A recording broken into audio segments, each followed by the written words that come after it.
जय हिंद दोस्तों, पढ़ लो बे में आपका स्वागत है। आज से पहले जिनको ये लगता था कि कॉमर्स बहुत ही ज़्यादा टफ है उनके लिए, चाहे वो अकाउंट्स हो, मैनेजमेंट हो, मैथ हो या फिर कॉस्ट अकाउंटिंग हो, आज के बाद नहीं लगने वाला, क्योंकि हम लोग यहाँ पे बहुत ही इजी तरीके में आप लोग को समझाने वाले हैं। तो हमारे साथ बने रहिए। तो सबसे पहले हम लोग बिजनेस स्टूडेंट मैनेजमेंट का चैप्टर 1 स्टार्ट कर रहे हैं, nature and significance of management. इस वीडियो में हम लोग दो चीजें कवर करेंगे। Number 1 introduction and meaning of management, number 2 हमारा फंक्शन ऑफ मैनेजमेंट। हाँ, फंक्शन ऑफ मैनेजमेंट जो है एग्जैक्टली ये सिलेबस में थोड़ा सा आगे है, लेकिन जानबूझ के मैं इस वीडियो में डाला हूं क्योंकि आपको दो बार ना पढ़ना पड़े। फंक्शन ऑफ मैनेजमेंट और इंट्रोडक्शन ऑफ मैनेजमेंट जो है वो दोनों एक साथ एक दूसरे से लिंक्ड है, मतलब इंटर रिलेटेड है, जिसकी वजह से मैं इस वीडियो में दोनों को एक साथ रखा हूं, जो आपको पढ़ने में और समझने में बहुत ज़्यादा आसान करेगा। तो फर्स्ट पॉइंट स्टार्ट करते हैं हम लोग, introduction and meaning of management. Introduction क्या है हमारा? देखो, आमतौर पे हम लोग सुनते हुए आ रहे हैं कि मैनेजमेंट का मतलब होता है बिजनेस को मैनेज करना। नहीं जी, ऐसा नहीं है, बिल्कुल भी नहीं है। एग्जैक्टली कोई भी काम को करना और उसे दिए गए वक्त और दिए गए रिसोर्सेज के साथ अगर आप उस काम को कंप्लीट कर लेते हैं तो उसे एग्जैक्टली गुड मैनेजमेंट बोला जाता है। रिसोर्सेज का मतलब क्या हुआ? आपके पास जो अवेलेबल चीज़ें है, जस्ट लाइक आपके पास जितने पैसे हैं, जितने मशीन्स हैं या फिर जितने लोग हैं, सिर्फ उनको ही यूज़ करके और दिए गए टाइम में अगर आप उस काम को कंप्लीट कर लेते हैं, एग्जैक्टली उसका मतलब होता है मैनेजमेंट। ठीक है, तो मैनेजमेंट तो सबसे पहले आप लोग दिमाग से ये निकाल दो कि मैनेजमेंट जो होता है वो सिर्फ बिजनेस में ही होता है। ऐसा बिल्कुल भी नहीं है। मैनेजमेंट सभी जगह है, चाहे वो पॉलिटिक्स में हो, चाहे वो एजुकेशन में हो, स्पोर्ट्स में हो, इवन आपके घर में भी हो। एग्जाम्पल के तौर पे आप देखो ना, कोई वर्किंग वुमेन को आप अगर ऑब्जर्व करोगे तो आप क्या पाओगे कि वो सुबह उठती है, सबके लिए नाश्ता बनाती है, ड्यूटी पे निकलती है, ड्यूटी में अपना सारा का सारा काम करती है। सारा काम करने के बाद वो शाम को जब घर आती है, घर आने के बाद सबके लिए खाना बनाती है, खाना बनाने के बाद सबको खिलाती है, रात को सबसे लेट में सोती है। तो ये भी एक मैनेजमेंट है, जिसको हम लोग टाइम मैनेजमेंट बोलते हैं। समझ में आया ना? तो उसी तरीक़ा से आप लोग जब अपने आप को भी अगर देखोगे तो आप लोग भी डेली कितना मैनेजमेंट यूज़ करते हो। देखो, आप लोग भी ठीक सुबह उठते हो, स्कूल जाते हो, स्कूल से आते हो, खाते हो, पीते हो, ट्यूशन जाते हो, ट्यूशन से आने के बाद दोस्तों के साथ घूमते हो, उसके बाद न्यूज़ फीड स्क्रॉल करते हो, इंस्टाग्राम, फेसबुक, व्हाट्सएप, आप लोग कितना चीज़ें करते हैं। फिर उसके बाद होमवर्क करना, होमवर्क करने के बाद रात को फ़ोन में बाबू ने खाना खाया कि नहीं खाया, सारा चीज़ करते हो ना। उसके बाद भैंस का तरह 8 घंटा सोना भी है कि नहीं? तो सोचो, इतना टाइम जब आप लोग मैनेज करते हो तो आप लोग भी मैनेजमेंट को यूज़ कर रहे हो, लेकिन आप लोग को पता नहीं है। इसीलिए बोला जाता है कि मैनेजमेंट जो है ना वो सभी जगहों पे है। क्लियर बच्चों?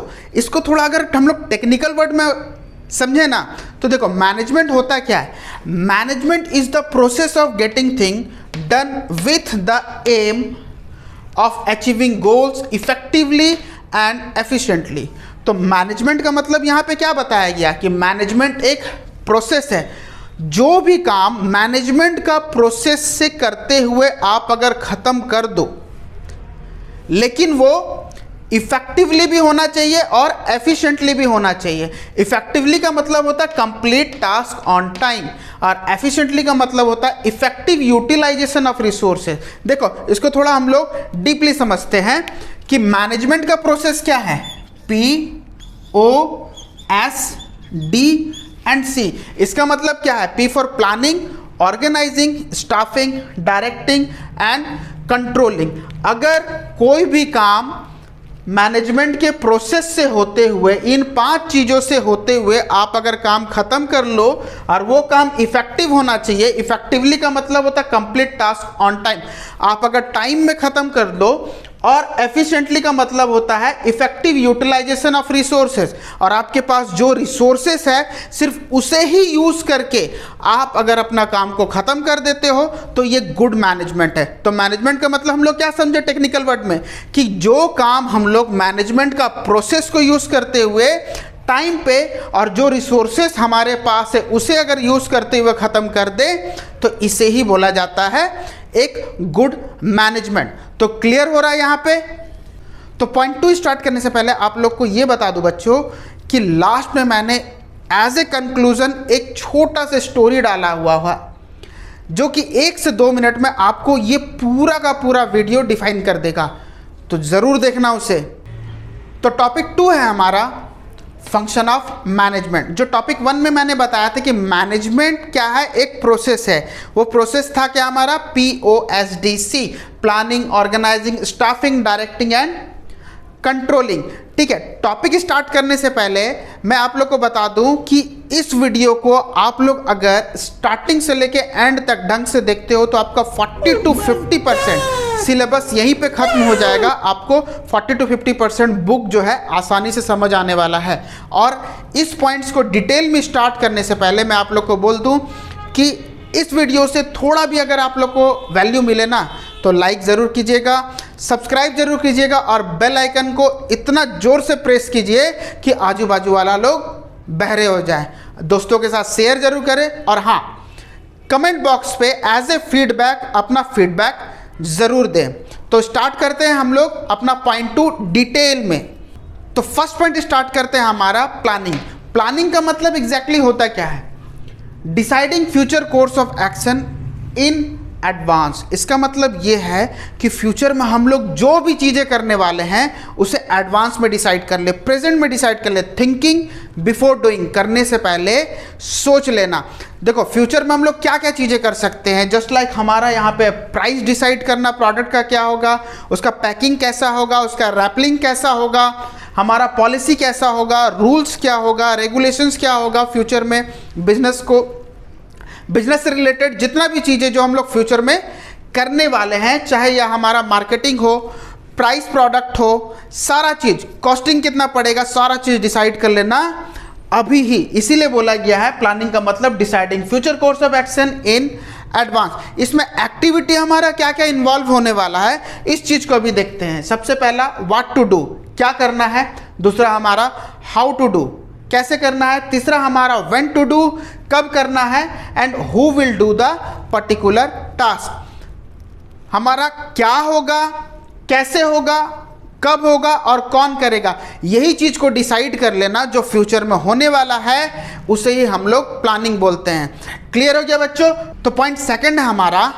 ऑर्गेनाइजिंग। ऑर्गेनाइजिंग का मतलब क्या होता है, effective utilisation of resources like machine, material, money, labour etcetera.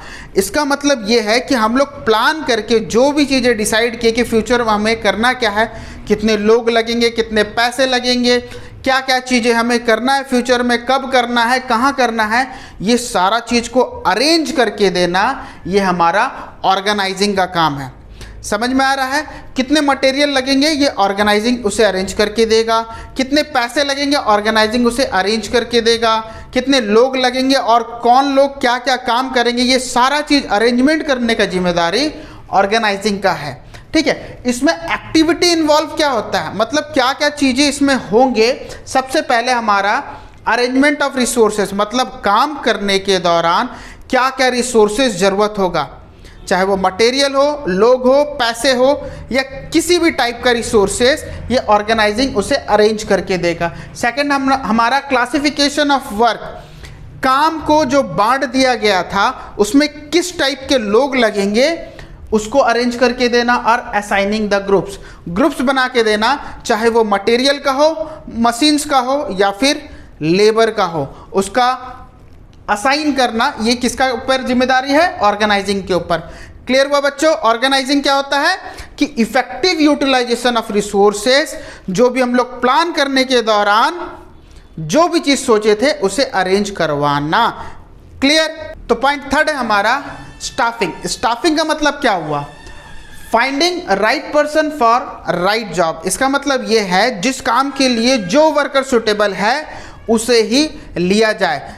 Late मान लो कि मुझे एक अकाउंटेंट चाहिए, ठीक है, अकाउंट चेक करने के लिए मैं मार्केटिंग के बंदे को लेके करूँगा क्या, इंजीनियर बहुत पढ़ा लिखा है लेकिन उसे भी लेके क्या करूँगा, मुझे अपना अकाउंट्स अगर चेक कराना है तो ऑब्वियसली मैं एक अकाउंटेंट को ही चूज़ करूँगा। और बोला गया कि organisation can't perform without staffing. इसका मतलब ये है जो मैंने अभी प्लानिंग बताया ऑर्गेनाइजिंग बताया, ये इतना दिमाग जो आएगा, अगर स्टाफिंग ही नहीं होगा तो क्या कभी बिजनेस रन हो सकता है? तो एग्जैक्टली स्टाफिंग जो है वो बहुत ही इंपॉर्टेंट पॉइंट है हमारा, कि अगर स्टाफ ढंग का नहीं रहा तो हम सही से ना प्लान कर पाएंगे ना ऑर्गेनाइज कर पाएंगे। तो स्टाफिंग का मेन मतलब यही हुआ कि एक वर्कर को जब हम लोग सिलेक्ट करेंगे, उसको डेवलप करके कितना दिन तक या कितना लास्ट टाइम तक अपने बिजनेस में रखे, यही होता है स्टाफिंग। इसमें एक्टिविटी हमारा इन्वॉल्व क्या होता है कि सबसे पहले वर्कर को हम लोग रिक्रूट करें मतलब इंटरव्यू के द्वारा उसे रिक्रूट किया जाए कि हमारा वर्कर जो है हमारे काम के अकॉर्डिंग है या नहीं, पहला। दूसरा क्या है, फिर उसे सिलेक्ट किया जाए, किसके बेसिस पे? हमारे काम के बेसिस पे। थर्ड है हमारा, उसे ट्रेनिंग दिया जाए, बहुत ज़्यादा ट्रेनिंग दिया जाए और उसे डेवलप करे, और उसके बाद उसे एक प्रमोशन दिया जाए कि जो काम वो कर रहा है उससे एक लेवल अप। तो स्टाफिंग का मतलब क्या समझे? Finding the right person for a right job, जो काम जिसके लिए सुटेबल है उसे वही काम दिया जाए। तो पॉइंट 4 है हमारा डायरेक्टिंग। इसे मैनेजमेंट का हार्ट भी बोला जाता है, इतना ही ज़्यादा इंपॉर्टेंट है। तो डायरेक्टिंग का मतलब क्या हुआ? It is the process of which manager instruct, guide and supervise. देखो, प्लानिंग, ऑर्गेनाइजिंग, स्टाफिंग से हम लोग काम तो दे दिए वर्कर को, लेकिन अभी बारी है उन्हें डायरेक्ट करने का। काम तो दे दिए हैं, लेकिन अब उसे समझाएगा कौन कि काम को करना कैसे है? अगर हम लोग नहीं समझा पाएँ तो क्या सही से उन लोग काम करेंगे? सिंपल सा चीज़ है, आप लोग देखे भी होंगे कि एक फैक्ट्री में जैसे ही एक सुपरवाइज़र वहाँ से हटता है तो अपना मनमानी करने लग जाते हैं। इसीलिए डायरेक्टिंग में क्या करना होगा, हमें ये बताना होगा कि काम को करना कैसे है एग्जैक्टली। ठीक है, इसमें एक्टिविटी हमारा इन्वॉल्वमेंट क्या होगा? Leadership, communication, motivation and supervision. ये 4 का मतलब है, सबसे पहला हमारा लीडरशिप। एज ए लीडर आप वर्कर्स को काम कराओ, डायरेक्ट करो किस तरीक़ा से काम करना है, हमेशा फ्रंट में खड़े रहो उन लोग के साथ। ठीक है, सेकंड में हमारा है कम्युनिकेशन। देखो, विदाउट कम्युनिकेशन स्किल आप कभी भी वर्कर के साथ इंटरेक्ट नहीं हो पाओगे, तो इसीलिए कम्युनिकेशन करना जरूरी है। ये नहीं कि बाहर से ही ऑर्डर दे दिए, आप उनके पास जाना है, कम्युनिकेट करना है कि काम को करना कैसे है।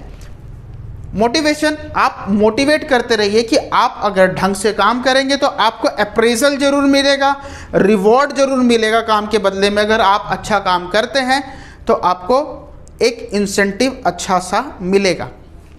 उसके बाद आता है हमारा सुपरविज़न। एज ए सुपरविज़न हमें उनको डायरेक्ट करना होगा कि एज ए फील्ड में जब कंटिन्यूसली चलते रहता है तो उसके साथ खड़े रह के उनको काम को समझाना कि काम को एग्जैक्टली करना कैसे है। इसीलिए डायरेक्टिंग को हार्ट ऑफ मैनेजमेंट प्रोसेस बोला गया है। अगर हम लोग डायरेक्टिंग में वर्कर के साथ अगर खड़े ना रहें तो काम कभी भी अच्छा नहीं होगा। पॉइंट 5 है हमारा कंट्रोलिंग। कंट्रोलिंग का मतलब होता क्या है कि monitoring and evaluating performance of worker. इसका मतलब ये है, प्लान हम लोग कर लिए, ऑर्गेनाइज भी कर लिए, स्टाफिंग भी कर लिए और काम को डायरेक्ट भी कर दिए, लेकिन अगर टाइम टू टाइम अगर वर्कर्स का काम को अगर आप मॉनिटर नहीं कर पाओगे तो क्या उन लोग काम करेंगे? इसका मतलब ये है कि आप उनको काम तो दे दिए, लेकिन टाइम टू टाइम उनको जाके देखना ही पड़ेगा कि हाँ ढंग से काम हो रहा है कि नहीं हो रहा है। ऐसा नहीं कि आप उनको काम सौंप दिए, हाँ जाओ करो, अच्छा हो ना हो ये देखना नहीं। अब उस वक्त वर्कर क्या करेंगे? देखेंगे कि सीनियर चले गए, साइड में गए, मस्त आराम से पौवा मार के सो रहा है। ऐसा नहीं होना चाहिए। एग्जैक्टली टाइम टू टाइम जाके हमें मॉनिटर करना चाहिए। तो एग्जैक्टली हम एक एग्जाम्पल देते हैं, जैसे मैं आप लोग को पढ़ा रहा हूँ, ठीक है, पढ़ाने के बाद अगर मैं टाइम टू टाइम आपका टेस्ट नहीं लिया तो मुझे पता कैसे चलेगा कि आप लोग पढ़ रहे हैं कि नहीं पढ़ रहे हैं? तो ठीक उसी तरीक़ा से जब काम प्रोवाइड कर दिया जाता है ना, तो उसे मॉनिटर करना बहुत ज़्यादा ज़रूरी है कि उन लोग ढंग से काम कर भी रहे हैं कि नहीं कर रहे हैं। इसीलिए प्लानिंग को जिस तरीक़ा से लुकिंग फॉरवर्ड बोला जाता है ना, उसी तरीक़ा से कंट्रोलिंग को लुकिंग बैकवर्ड बोला जाता है, पीछे की तरफ जाना। क्या सच में उन लोग काम कर रहे हैं कि नहीं कर रहे हैं? ये था हमारा 5 पॉइंट फंक्शन ऑफ मैनेजमेंट। अब टाइम आ गया हमारा कंक्लूजन का, जिसका आप लोग को बेसब्री से इंतजार था कि वो कहानी क्या होगा, जो हम लोग का 1 मिनट में एक्सप्लेन कर दे कि meaning of management and function of management क्या है। ठीक है, तो मिशन मंगल मूवी तो आप लोग देखे होंगे, अक्षय कुमार का मूवी है। देखोगे उसमें इसरो क्या करता है, ना ही उसके पास सफिशिएंट पैसे होते हैं, ना ही सफिशिएंट टाइम, ना सफिशिएंट रिसोर्सेज, लेकिन फिर भी उन लोग मन में ये ठानते हैं कि कुछ भी हो मार्स में हमें इंडिया का सैटेलाइट भेजना है, मतलब भेजना है। तो उन लोग क्या करते हैं, ठीक मैनेजमेंट की तरह प्लान करते हैं, फिर उसके बाद ऑर्गेनाइज करते हैं कि क्या क्या चीज़ें हमें ज़रूरत है। ऑर्गेनाइज करने के बाद उन लोग स्टाफिंग करते हैं कि ये काम कौन कौन करेगा। फिर उसके बाद डायरेक्ट करते हैं कि जब काम चलते रहेगा, हाँ इस काम को करना कैसे है, और कंट्रोलिंग में ये देखते हैं कि काम सच में ढंग से चल रहा है कि नहीं। तो इतना टाइम कम होने के बावजूद, इतना कम रिसोर्सेस होने के बावजूद, इतना कम पैसे होने के बावजूद भी इसरो चंद्रयान को सक्सेस करता है। तो यही बताया गया है मैनेजमेंट में कि मैनेजमेंट एक ऐसा प्रोसेस है जो मैनेजमेंट का प्रोसेस को यूज़ करके अपना इफ़ेक्टिव टाइम दे के, इफ़ेक्टिव रिसोर्सेस को यूज़ करके अपने टाइम में काम को कंप्लीट कर लेता है। तो इसी को मैनेजमेंट बोला जाता है। और इसरो के लिए एक लाइक तो ज़रूर करना बॉस आप लोग। नेक्स्ट वीडियो आने तक एक बात बोलना चाहता हूँ, आप लोग तब तक पढ़ लो बे, तब तक स्टे ट्यून एंड जय हिंद।